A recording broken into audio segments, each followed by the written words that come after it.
2 Corinthiens chapitre 5, verset 17. 2 Corinthiens chapitre 5, verset 16. Verset 16, je lis, écoutez bien. J'aimerais vous faire savoir aujourd'hui ce que vous devrez faire afin que vous puissiez vivre dans la grâce de Dieu tout le jour. Amen. Ce qui est dit, en sorte que nous, désormais, nous ne connaissons personne selon la chair, et même si nous avons connu Christ selon la chair, toutefois maintenant nous ne le connaissons plus ainsi. En sorte que si quelqu'un est en Christ, c'est une nouvelle création. Les choses vieilles sont passées, voici toutes choses sont faites nouvelles. Je répète encore une fois. Et si quelqu'un est en Christ, c'est une nouvelle création. Les choses vieilles sont passées, voici toutes choses sont faites nouvelles. Amen. On va lire aussi un passage dans le second épître de Pierre.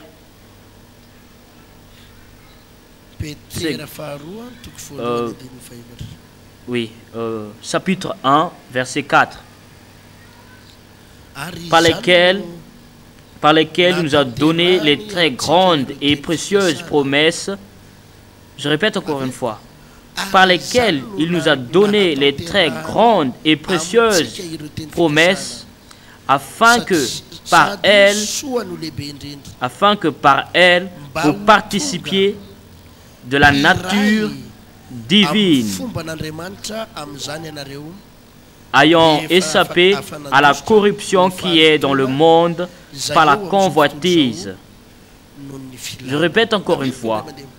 Par lesquelles il nous a donné les très grandes et précieuses promesses, afin que par elles vous participiez de la nature divine, ayant échappé à la corruption qui est dans le monde par la convoitise. Amen. Aujourd'hui, mes frères et sœurs bien-aimés, Dieu m'a visité de vous enseigner aujourd'hui, car en fait, dans la vie chrétienne, en fait, lorsqu'on sert Dieu, il y a deux chemins qui sont tellement différents. Il y a deux chemins qui est très différents. Lorsqu'on sert Dieu, et même si on se considère qu'on est des pécheurs, même si on se considère que parfois il y a quelque chose qui nous enchaîne, et même parfois aussi, même si on a encore nos faiblesses, et même si on a encore notre faiblesse, Dieu nous répond toujours, Dieu nous exauce toujours par sa grâce, et même par la grâce du Seigneur de Dieu, même si Dieu voit, même si Dieu constate qu'on a encore des mauvaises habitudes et des faiblesses, mais ce qui est magnifique, il y a des moments Dieu nous guérit quand même, même si on est quand même dans des mauvaises habitudes ou bien dans des faiblesses. Lorsqu'on demande quelque chose à Dieu, quand même on est dans des faiblesses, mais Dieu nous répond toujours. Et beaucoup parmi vous constatent cela. Et même si vous constatez que vous avez encore votre faiblesse et puis votre mauvaise habitude, même si vous êtes encore dans votre péché là, il y a des moments, Dieu vous bénit encore par sa grâce, mais il y a des moments Dieu vous bénit encore. Dis Amen. Il y a des moments aussi, lorsque tu demandes quelque chose à Dieu, et il y a des moments Dieu te répond abondamment même. Lorsque vous demandez quelque chose à Dieu, il vous répond même. Et vous avez reçu votre exaucement. En fait, c'est le premier chemin avec la marche avec le Seigneur. Il y a des moments, on a notre exaucement. On reçoit notre exaucement. Il y a des moments, on reçoit notre guérison. Il y a des moments où on reçoit notre guérison. Il y a des moments où on voit des miracles.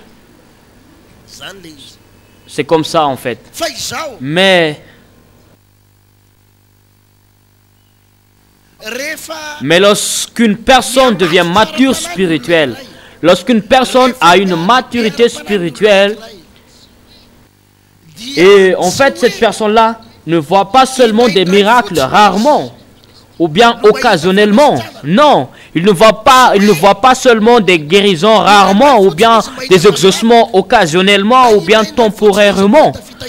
Mais les exaucements, les guérisons et les miracles deviennent sa vie quotidienne. La bénédiction devient sa vie quotidienne. Et là, le bonheur devient sa vie quotidienne.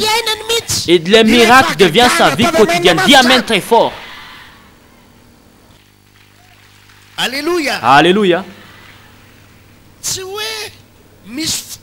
Ce n'est pas qu'il voit seulement des miracles rarement, mais ça devient sa vie quotidienne. Ça devient sa vie habituelle.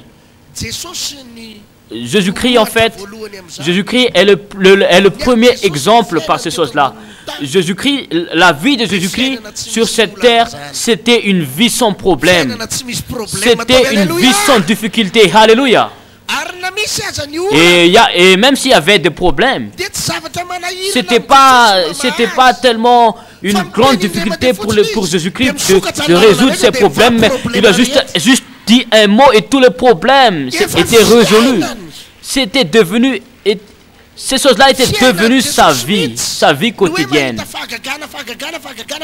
Les miracles étaient devenus la vie du Seigneur Jésus-Christ.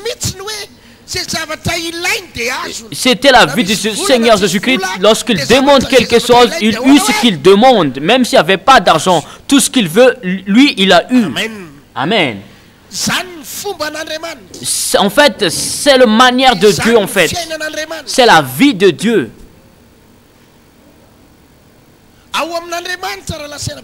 En Dieu, mes bien-aimés, il y a une vie. En Dieu, il y a une vie qu'il veut que nous, les croyants, puissent entrer dans cette vie-là. Dieu veut qu'on puisse entrer dans la vie que Dieu veut. Et aujourd'hui, cette prédication, Dieu veut que vous entrez dans la manière de Dieu et dans la vie de Dieu. Dieu veut aujourd'hui que vous entrez dans la manière de Dieu. Qui veut aujourd'hui vivre dans la vie de Dieu? Qui aujourd'hui veut entrer dans la manière de Dieu? Répète après moi. Seigneur Jésus-Christ, j'aimerais entrer dans ta manière. J'aimerais entrer dans ta vie. J'aimerais entrer dans une autre dimension avec toi, avec une relation intime avec toi. Au nom du Seigneur Jésus-Christ. Amen.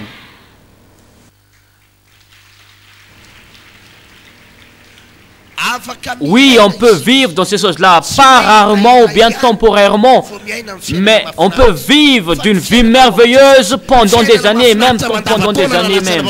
On peut vivre. On peut vivre dans la guérison, dans la santé, pas seulement rarement ou bien temporairement, car la vie de Dieu n'avait pas de maladie. La vie de Dieu la vie du Seigneur Jésus-Christ n'avait pas de maladie. Jésus-Christ n'était pas sur un lit de mort. Jésus-Christ était toujours en bonne santé jusqu'à sa mort. La vie du Seigneur Jésus-Christ, il n'y avait pas de manque dans la vie du Seigneur Jésus-Christ. Mais la vie de Jésus-Christ était toujours complète. La vie du Seigneur Jésus-Christ était toujours complète. Et Dieu veut que tu puisses entrer dans cette vie-là aujourd'hui. Tu peux entrer dans cette vie-là aujourd'hui. Tu peux entrer dans cette vie-là aujourd'hui. Tu peux entrer dans cette vie-là aujourd'hui. C'est pour cela que 2 Pierre a dit que, chapitre 1, verset 4, par lesquels il nous a donné les très grandes et précieuses promesses, afin que par elles vous participez de la nature divine. Par elles vous participez de la nature divine. Qu'est-ce qui est dit? Vous participiez de la nature divine. C'est ce que Dieu veut entendre, c'est ce que Dieu veut en venir par cette parole-là, c'est que toi, tu n'auras plus d'une même vie ou bien d'une même manière que tes entourages ou bien que tes familles ou bien que tes entourages. Mais toi, tu as une manière de Dieu et une vie de Dieu. Tu vivras dans une vie de Dieu. Tu vivras comme Dieu vit. Amen. Notre enseignement est tellement grand aujourd'hui car je vous dis, on va étudier aujourd'hui on va comprendre, on va savoir quelle est la vie de Dieu, quelle est la manière de Dieu. J'aimerais vous poser une question. Ça se terminera quand le Coupe du Monde? Dimanche. Qui a regardé le Coupe du Monde? Qui a regardé? Ne sois pas hypocrite. En fait, c'est pas un péché de regarder le Coupe du Monde. Et qui n'a pas regardé le Coupe du Monde? Et qui a reporté le Coupe du Monde? C'était France, non? Oui, c'était France. Regardez bien ce que je vais vous dire. Les Français, ce sont des Blancs, en fait. Mais beaucoup parmi ces joueurs étaient tous des Noirs, en fait. Peut-être qu'ils étaient 11 sur le terrain, mais 8 parmi ces joueurs-là étaient des Noirs. J'aimerais poser aussi une question. Est-ce que ces joueurs qui étaient noirs, est-ce que ce sont des Français? Non, ce sont des Africains comme nous. Nous aussi, nous sommes des Africains. Ils ne sont pas des Français, mais ce sont des Africains. Ce sont des Noirs comme nous. Mais ce qui est étonnant, ils ont eu le Coupe du Monde. Dis Alléluia. Dis à ton prochain, les Africains noirs, ils ont eu le Coupe du Monde comme nous sommes noirs comme eux. Alléluia. En fait, la vérité, c'était pas les Français qui ont eu le Coupe, mais ce sont les Africains.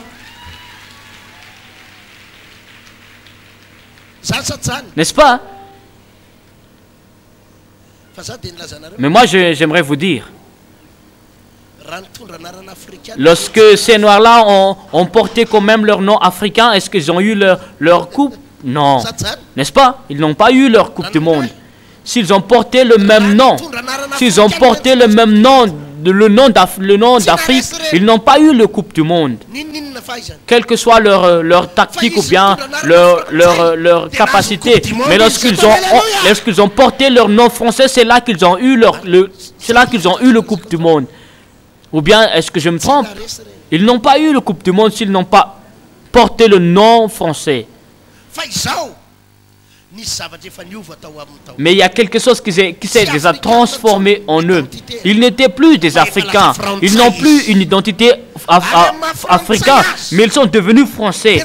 Et lorsqu'il est devenu français, il ne porte plus les manières africaines, mais il porte les manières françaises. C'est-à-dire que dans tout ce qu'il fait, il pense comme les Français, il mange comme les Français, il fait tout comme les Français. C'est pour cela que s'ils étaient africains, ils n'ont pas eu le coupe. Mais lorsqu'ils sont devenus des Français, c'est là qu'ils ont eu le Coupe du Monde. Dis Alléluia. Car il y a quelque chose qui s'est transformé en eux. Leur mode leur façon de penser, leur nourriture, leur habillement et même leur argent était changé en euros, car lorsqu'ils étaient encore en Afrique, ils combattaient dans la famine et tout, dans le manque de nourriture. Peut-être que s'ils étaient ici en Afrique, peut-être qu'ils combattaient dans des choses difficiles, mais lorsqu'il était venu en France, il était introduit dans l'équipe française, et c'est là que son identité est transformée en identité française. Et c'est pour cela qu'ils ont eu la victoire. Dis Alléluia très fort. C'est pareillement avec nous les enfants de Dieu. Toi, avant, tu avais tes habitudes par ta parenté ou bien dans la manière dont on t'a grandi. Oui, tu avais des manières. Mais lorsque toi, tu es devenu enfant de Dieu, c'est là que tu as une nouvelle manière. La manière de Dieu. Tu vis dans la manière de Dieu. Et lorsque toi, tu es un enfant de Dieu, tu es devenu enfant de Dieu, c'est là que tu as une nouvelle manière de vivre. Tu n'as plus une manière de vivre comme tes frères ou bien comme tes familles, mais tu as une manière de vivre comme les cieux vivent. Lorsque tu es devenu enfant de Dieu, tu n'as pas une manière de vivre comme tes entourages, mais toi, Toi, tu as une manière de vivre dont Dieu vit. Et souvenez-vous bien toujours. Et souvenez-vous toujours. Souvenez-vous, mes Africains bien-aimés, la manière de Dieu ou bien la vie de Dieu ne sera jamais battue. La manière de Dieu ne sera jamais battue. Dis Amen très fort. Alléluia. En Dieu, il n'y a jamais de défaite. Aujourd'hui, j'aimerais vous enseigner. Aujourd'hui, j'aimerais vous enseigner que votre identité ne te prend plus comme un malagas. Ne te prend plus que tu te dises que nous sommes comme ça, nous sommes toujours comme ça. Non, ne te dis plus ces choses-là. Mais aujourd'hui, accepte.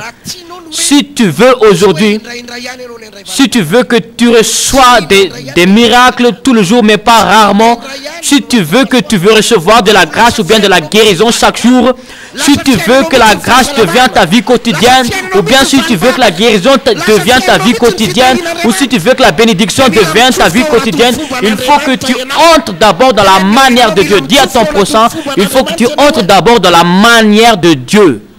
Amen. Amen. C'est pour cela que ces Africains-là ont eu le Coupe du Monde.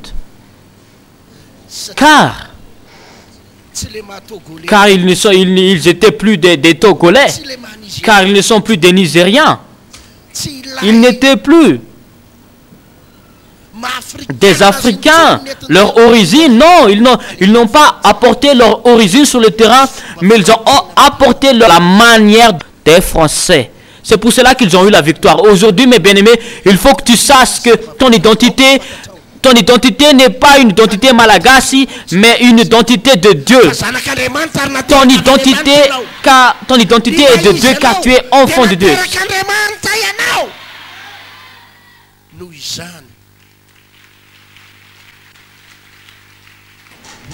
Écoutez bien, nous en fait, nous les chrétiens, nous sommes toujours pressés de vivre dans des miracles chaque jour, dans des bénédictions chaque jour.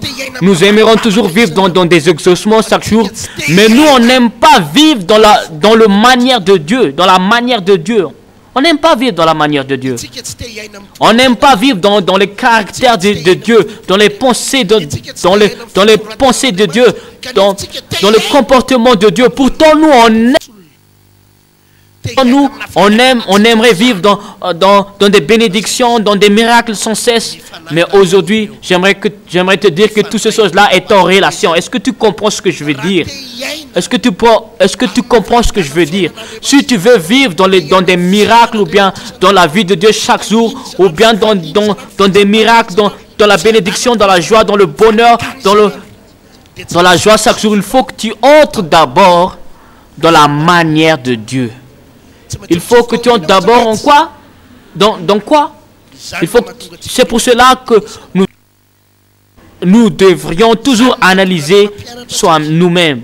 C'est pour cela que j'aimerais vous enseigner aujourd'hui que chaque jour, il faut que tu apprennes. Chaque jour, il faut que tu regardes toujours. Qu'est-ce que je fais? Qu'est-ce que je fais là? Je fais les manières de qui? Est-ce que si tu vis dans l'égoïsme chaque jour, souviens-toi que ce n'est pas la manière de Dieu. Si tu vis dans l'égoïsme, tu ne vis pas dans la manière de Dieu. Lorsque Dieu regarde, il ne regarde pas lui-même. Mais Dieu a dit, ainsi Dieu a aimé le monde, a tant aimé le monde. Dieu a délaissé l'égoïsme et il regarde les autres. Mais beaucoup de personnes veulent vivre dans des miracles, dans des exaucements, dans la grâce chaque jour. Mais leur manière n'est pas les manières de Dieu. Mais Jésus-Christ a dit, un jour, il a dit, voilà le deuxième plus grand commandement. Aimer ton prochain comme toi-même. Et il faut que tu t'analyses chaque jour. Seigneur Jésus-Christ, est-ce que Lorsque vous faites quelque chose, analyse-toi d'abord. Est-ce que vous ne vivez pas dans l'égoïsme? Analyse-toi. Est-ce que tu ne vis pas dans l'égoïsme? Analyse-toi d'abord. Mais en fait, l'égoïsme n'est jamais la manière de Dieu, n'est jamais. Mais la manière de Dieu, c'est que aimer son prochain comme toi-même. C'est d'aimer ton prochain plus que toi-même. Il faut que tous les jours tu t'analyses. Moi, je n'apprends pas les mauvaises choses, mais moi, j'ai des bonnes manières. Et les manières, ce que moi j'ai, c'est les manières de Dieu. Je n'apprends jamais les manières des autres. J'apprends, moi, j'imite pas les manières des autres, mais moi, j'apprends aux autres ma manière. Et peut-être que ces gens-là, peut-être que ce sont des avares, ou bien ce sont des hommes égoïstes, ou bien ce sont des gens qui sont fils des autres. Mais moi, je ne serai jamais influencé par leur manière de vivre. Ils ne m'influenceraient jamais. Mais moi, je fais toujours des efforts de connaître encore plus les manières de Dieu. Et moi, je dis à Dieu que moi, j'aimerais toujours vivre dans ta manière chaque matin, chaque midi, chaque soir. Il faut que je vive dans la manière de Dieu chaque jour, afin que je puisse vivre dans la vie de Dieu. C'est comme ça, mes frères et sœurs bien-aimés. C'est comme ça, les serviteurs de Dieu. C'est comme ça. Parfois, nous, il y a des gens qui nous font mal, et c'est là qu'on aimerait aussi répondre le mal. Mais en fait, un enfant de Dieu ne sait pas faire le mal. Dis à ton prochain, un enfant de Dieu ne sait pas faire le mal aux autres. C'est pour cela que la Bible dit, ne réponds pas le mal par le mal, mais surmonte le mal par le bien. Ce qui est dit dans la Bible. Ce n'est pas qu'une personne t'a fait du mal, et c'est là que tu vas répondre le mal par le mal. Mais s'il y a quelqu'un qui t'a fait du mal, il faut que tu remontes le mal par le bien.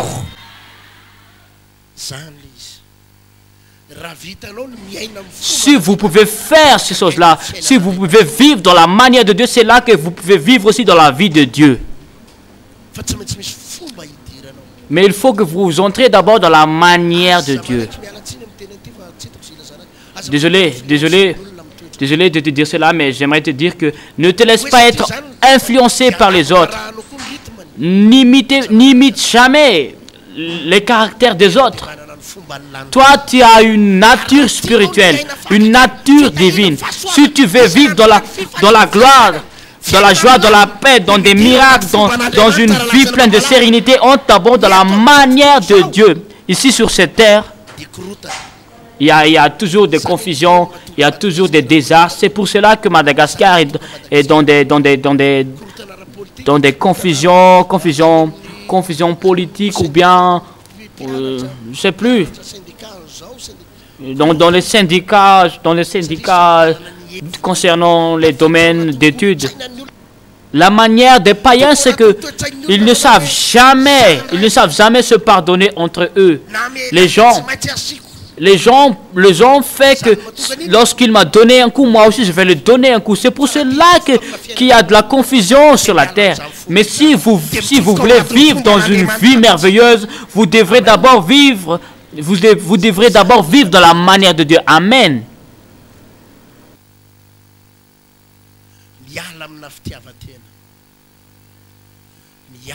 Il faut que vous quittez d'abord l'égoïsme.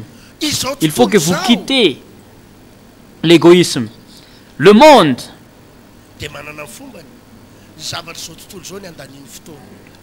a ses manières. Ils perdent leur temps dans des choses, des choses du monde, de la convoitise et tout.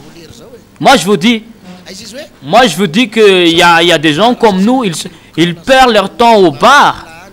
Il y a des gens qui sont au bar, aux œufs d'hasard, ou bien avec leur convoitise, avec leur... Je ne sais plus, mais moi je remercie l'Éternel car toi tu es ici en ce moment même. Moi je remercie le Seigneur car toi tu es ici aujourd'hui. Alléluia.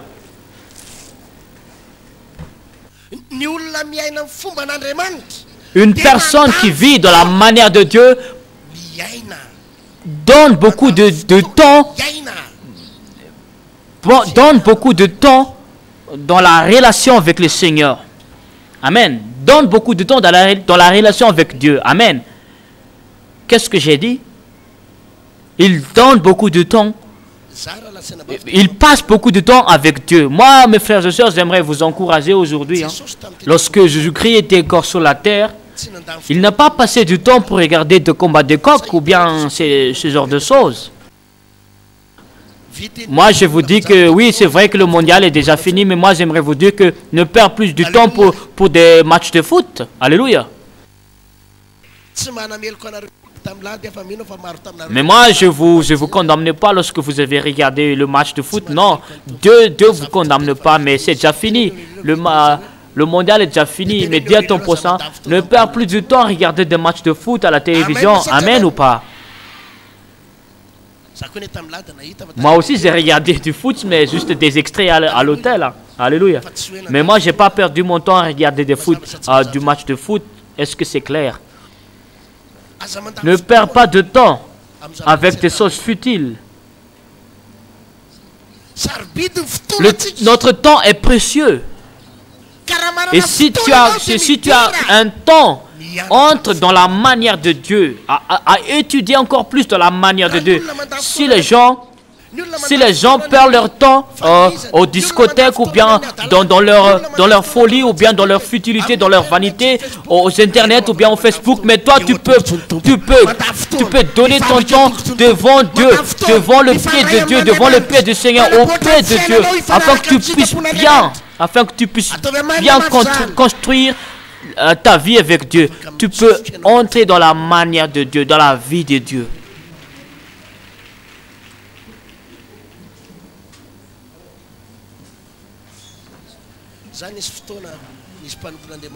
Il y avait un moment, il y avait un serviteur de Dieu qui a parlé avec moi. Et ce serviteur m'a dit que il faut que tu fasses bien attention au pasteur par des tentations. Alléluia. J'ai répondu. Et moi, j'ai répondu que même si j'aimerais être tombé dans des tentations, moi, j'ai pas de temps pour être tombé dans des tentations. Alléluia.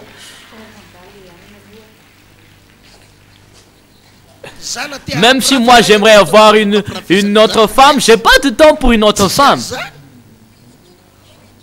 Moi, mon temps, je le donne tout. Je donne tout mon temps devant le Seigneur et à servir Dieu. Dis Alléluia très fort. Moi, j'ai pas de temps pour ces choses-là. Et même si moi, j'aimerais draguer une femme, non, j'ai pas de temps pour ces choses-là. Moi, lorsque je réveille du matin, moi, je prie. Et puis je fais ma douce, et puis je suis arrivé ici à l'église, et puis il y a des gens, et puis je fais des émissions à la télévision, et puis je suis arrivé ici pour terminer, pour clôturer les cultes. Moi, j'ai pas beaucoup de temps pour ces choses futiles. Alléluia. Le problème de David, en fait, vous connaissez le problème de David, mes pasteurs bien-aimés?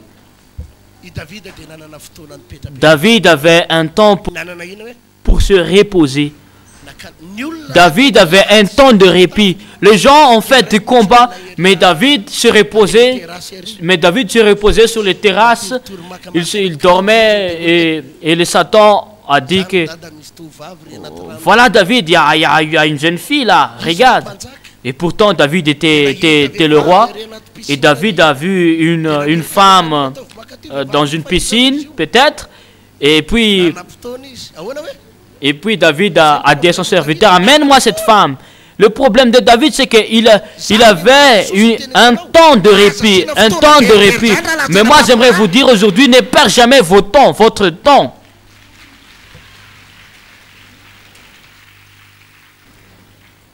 Amen. Ne perdez jamais votre temps, mes frères et sœurs bien-aimés. Et les démons ne pourront jamais s'introduire dans votre vie. Mais si vous trouvez des temps de répit ou bien temps de pause. Mais moi, j'aimerais vous dire que vous avez temps de repos.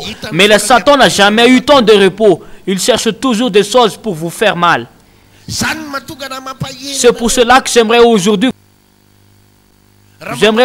vous encourager. Si vous avez quand même de temps à la maison, il y a la télévision, Amitié TV, il y a toujours de la prédication à l'Amitié TV. Dis Alléluia très fort. Mais le problème, c'est que Pourquoi les péchés te guettent? Vous êtes encore dans la manière des païens. Vous ne connaissez même pas les cantiques à l'église, mais vous connaissez les chansons du monde, les musiques du monde, les musiques mondaines.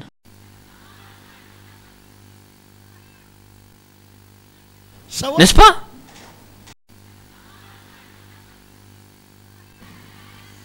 Alléluia. Mes frères et sœurs, soyez courageux. Moi, je vous dis comme tout à l'heure, apprends les manières de Dieu. Ne te laisse pas être influencé par les manières païennes et par les manières du monde ou bien par les manières de tes familles. Entre dans la manière de Dieu, c'est là que tu puisses entrer aussi dans la vie de Dieu. Une vie pleine de bénédictions, une vie qui est pleine de bonheur, une vie qui est pleine de miracles, de prodiges, une vie qui est pleine de santé, pleine de guérison. Et vous serez bénis en toutes choses chaque jour. Lève-toi sur ta place et lève ta main droite. Répète après moi, Seigneur Jésus-Christ, j'aimerais vivre dans ta manière. J'aimerais entrer dans ta manière, car moi, j'aimerais vivre comme toi tu vis. J'aimerais vivre, Seigneur Jésus-Christ, dans la vie qui n'a jamais d'amertume, dans la vie qui n'a jamais de larmes et de pleurs. J'aimerais vivre, Seigneur, dans une vie qui est pleine de sérénité, pleine de santé, de la guérison, pleine de bénédiction, une vie qui est pleine de grâce, une vie qui est pleine de bonheur, une vie qui est pleine de miracles. J'aimerais tellement vivre dans ce village chaque jour. J'aimerais vivre dans ce village chaque jour. J'aimerais plus vivre dans des vies qui ont tellement de tristesse, d'amertume, d'angoisse et de larmes, de pleurs. Non, j'aimerais plus vivre dans des vies qui ont plein de dettes et plein de pauvreté. Non, j'aimerais plus vivre dans ces vies-là. J'aimerais plus vivre dans ces vies-là.